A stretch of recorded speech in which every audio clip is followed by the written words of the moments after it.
Toutes les grandes religions, toutes les grandes voies spirituelles sont des voies illuminatives, c'est-à-dire qu'elles mènent à l'illumination. Nous pouvons atteindre ce haut degré de réalisation de notre vivant si nous le décidons, si nous nous organisons et si nous passons à l'action. Hélas, les notions centrales en jeu en l'illumination sont très rarement enseignées dans nombre de voies spirituelles. Ça semble paradoxal, mais tel est le cas. Par exemple, dans le christianisme, eh bien, la mystique chrétienne, qui est le cœur du sujet, qui permet de traiter les notions centrales en l'illumination, eh bien, la mystique chrétienne est très peu enseignée. J'ai donc à cœur de mettre en avant les enseignements profonds des grandes traditions spirituelles, c'est-à-dire ces enseignements qui traitent spécifiquement de l'illumination. Du point de vue bouddhiste, eh bien, c'est ce que je fais au sein de l'Académie Toucher le Bouddha, que j'ai créée, et aussi ce que je fais au sein de l'Institut des Voies d'éveil, un institut de dialogue interreligieux profond que j'ai créé également. Dans ce cadre-là, dans l'Institut des Voies d'éveil, je donne la parole à des experts bien enracinés en les voies spirituelles illuminatives, c'est-à-dire les grandes traditions spirituelles, les grandes religions de notre humanité.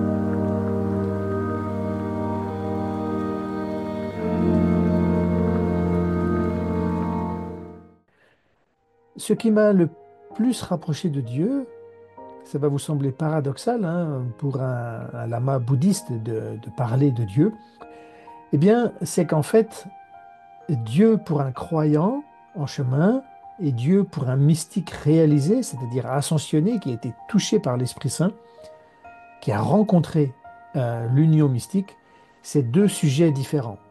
Dieu pour un croyant en chemin et Dieu pour un mystique réalisé, c'est des choses très différentes. Parce que Dieu pour un mystique réalisé, c'est l'expérience de l'union, c'est-à-dire la rencontre du Père. Pas un Père fantasmé, imaginé, qui fait du bien et qui fait partie, on va dire, du dogme, mais le Père, Dieu, le Père rencontré. La différence donc de sens du mot Dieu chez ces deux personnes, le croyant en chemin ou le mystique réalisé, la différence entre ces sens est vraiment énorme. Et s'il n'y avait pas de différence, eh bien, il suffirait d'être croyant pour être réalisé.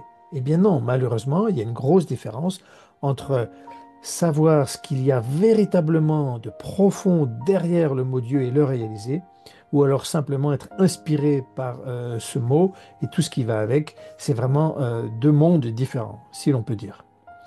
Donc pourquoi je suis amené aujourd'hui à vous parler de ça et à vous parler comme ça? Eh bien, je suis pratiquant bouddhiste depuis 1992. J'avais rejeté toutes les voies théistes, en particulier le christianisme, que je trouvais une tradition spirituelle un peu faite pour les farfelus, les croyants, qui aiment bien les fables, les belles histoires, etc. Moi, j'étais plutôt cartésien, pragmatique.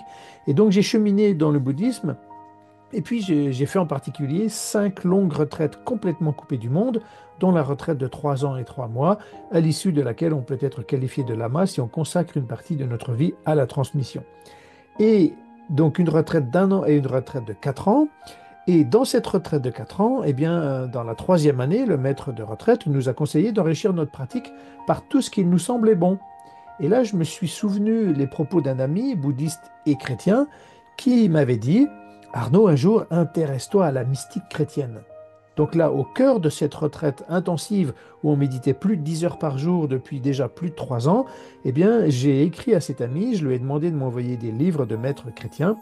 Et là, j'ai reçu un carton de livres, donc les plus grands créateurs des différents ordres dans l'Église, Maître Eckhart, Pseudo-Denis, les Pères du désert, Pierre Teilhard de Chardin, Sainte Thérèse d'Avila, etc.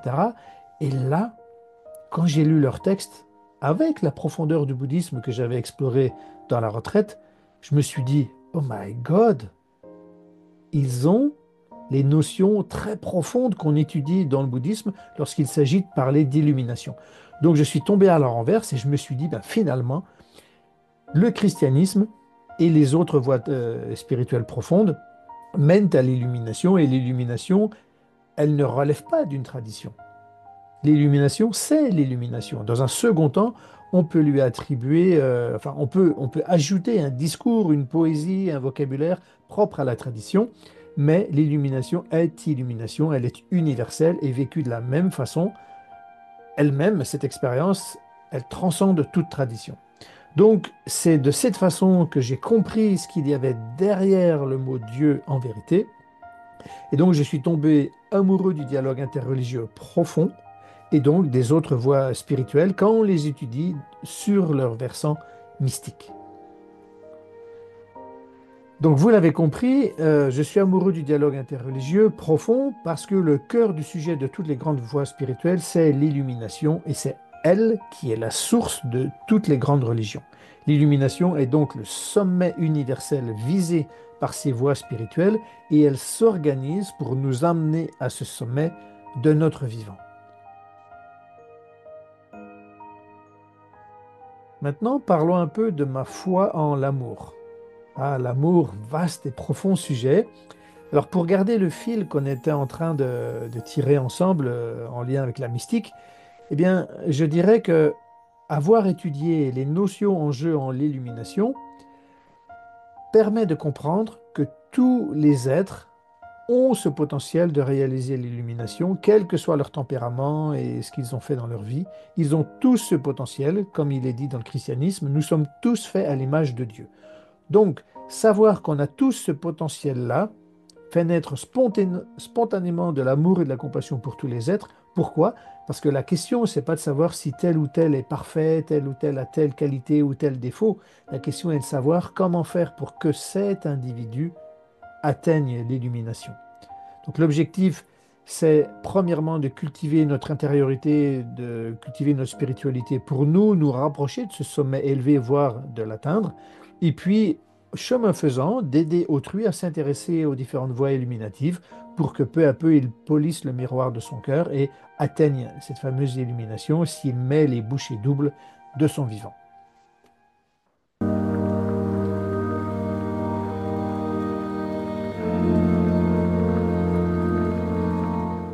Dalai Lama déclare: il n'est pas nécessaire de convertir autrui, mais il est utile de l'aider à comprendre la profondeur de sa tradition spirituelle. Donc je pense que la question n'est pas de nous demander si notre prochain est parfait ou s'il a tel ou tel défaut, comme je le disais tout à l'heure, mais de l'aider sur sa voie spirituelle, celle qu'il emprunte déjà actuellement, l'aider à explorer la profondeur de cette voie pour qu'il se réalise lui-même. Et pour cela, eh bien, il va pouvoir creuser dans sa tradition, mais aussi aller se nourrir d'outils, d'approches de réflexion hyper efficaces, hyper intéressantes et nourrissantes dans les autres traditions spirituelles. Moi, personnellement, j'adore la mystique chrétienne, vous l'avez compris, et donc j'adore aller lire des Pierre Théard de Chardin, Maître Eckhart. Ça, on va dire que ça renforce et ça nourrit mes expériences méditatives profondes. Et personnellement, comme petite phrase, je dirais donc, puissions-nous tous étudier et méditer la profondeur de notre voie spirituelle et explorer les autres voies illuminatives pour en faire des catalyseurs de nos avancées vers l'illumination.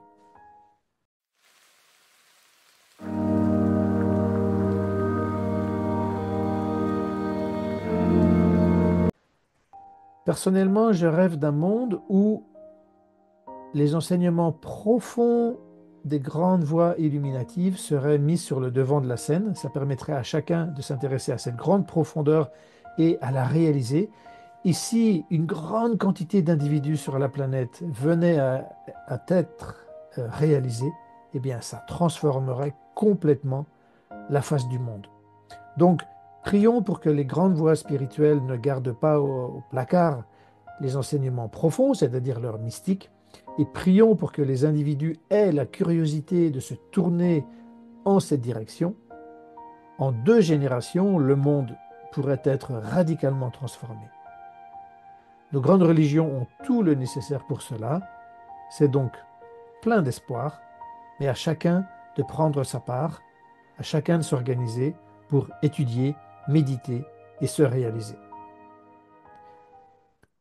Sonande tamshe zipani tone ne pedro nambajene kega nashi balatro pai si pesole roa roasho j'appelle pas jita kempaton kunto zampo deyan deshide deda gungi jesuna loshi gewa dida tashera tungo sange koso no mejela dan cheni mingurdum bejela dan gude miche du bejela ki jitango amela dro par sho